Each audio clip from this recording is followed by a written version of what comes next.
Welcome to the end of the week news highlight, brought to you by The Cable. I am Victor Ejichi. Thank you so much for joining us.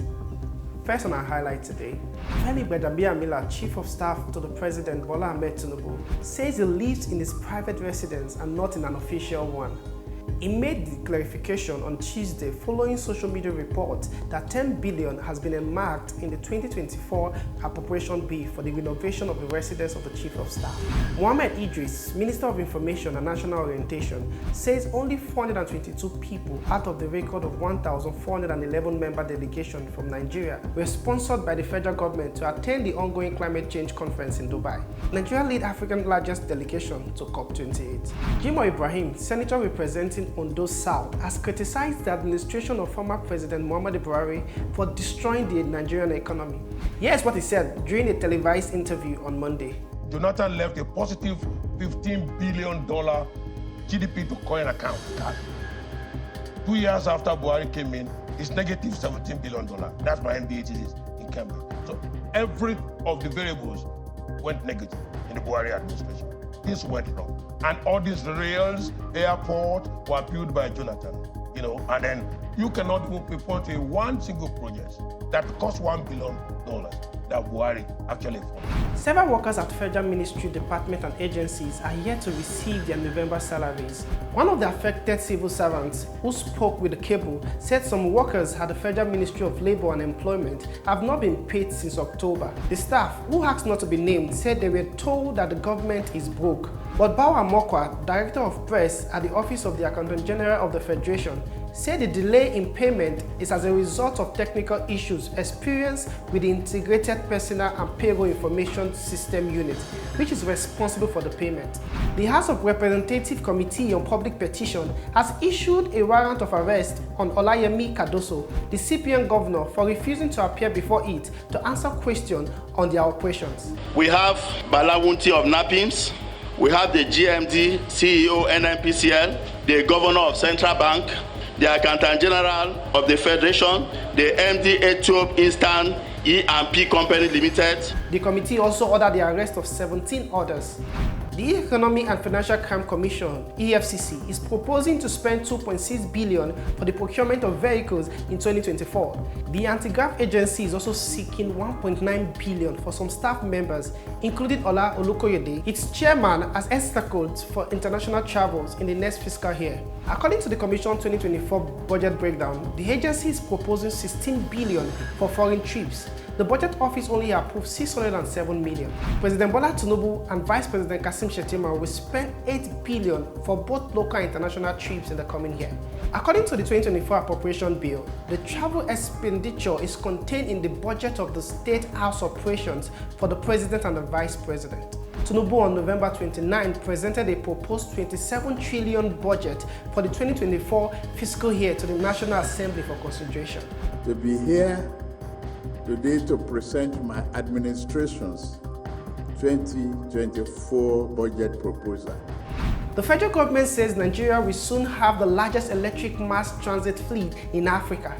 Yusuf Tuga, the Minister of Foreign Affairs, made this known at the ongoing COP28 to the United Nations Framework Convention on Climate Change in Dubai. According to a statement on Tuesday, Tuga underscored the urgent need for concerted global action to address the challenges of climate change. Still on development from COP28, the Nigerian National Petroleum Company has expressed commitment to reducing methane emissions and achieving zero flare in its operations in 2030. The national oil firm made the commitment after an oil and gas decarbonization charter was released on the sideline of the ongoing COP28. The charter employs oil and gas sector to achieve the goal of reaching net zero emissions for their operations by 2050. Festus Keyamo, Minister of Aviation and Aerospace Development, says the country has signed a bilateral air service agreement, BASA, with Kuwait. BASA is an air transport agreement between two countries that allows designated airlines to operate commercial flights covering transportation of passengers and cargoes.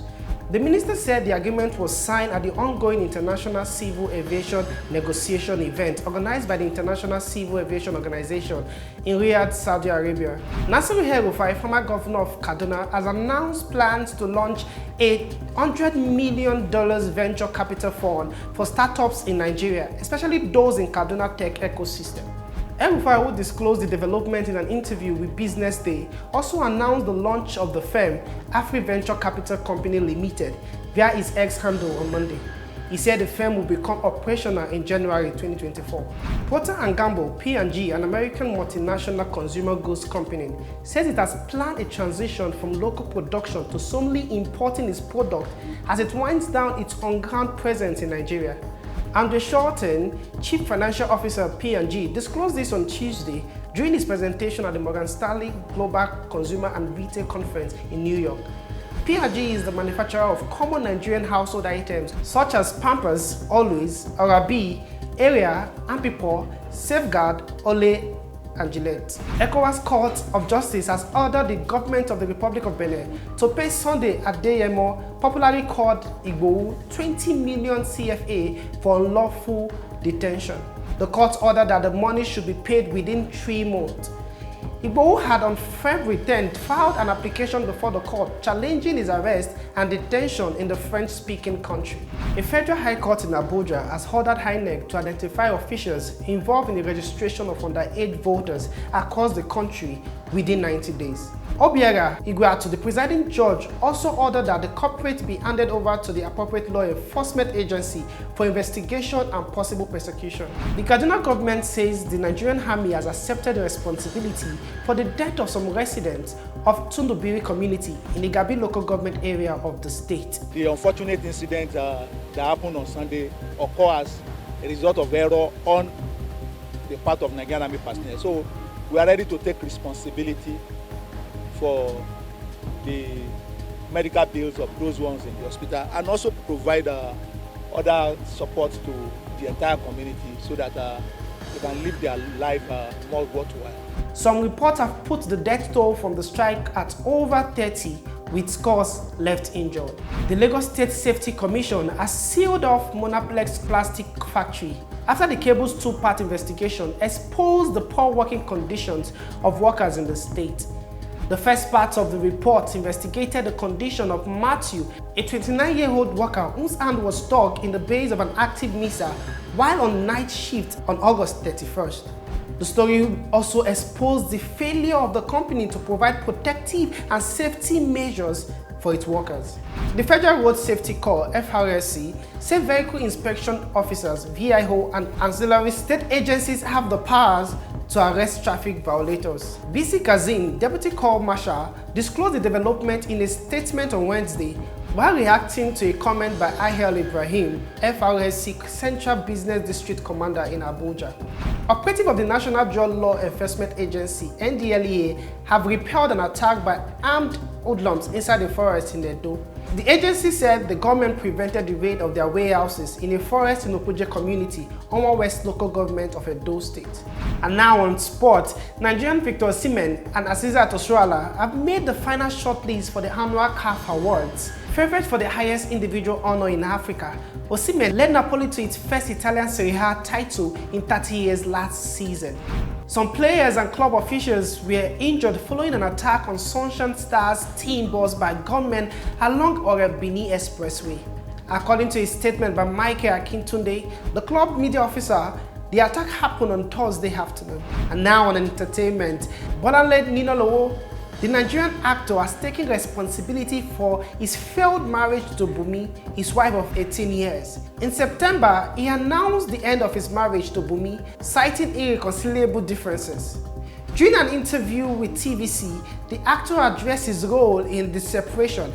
He said he was responsible for the breakup and expressed his commitment to owning up to his actions. And finally, Timeless, the fourth album by Davido, the Afrobeat singer, has made Billboard's 50 Best Album of 2023 list.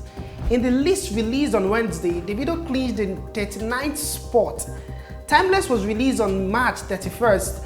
The album housed 17 tracks. Billboard hailed the album and described it as the best of Davido's career. And that brings us to the end of our highlights for this week. Do well to follow us on all our social media platforms, and you can also subscribe to our YouTube channel for more information. My name remains Victor Ejechi. Join us next week.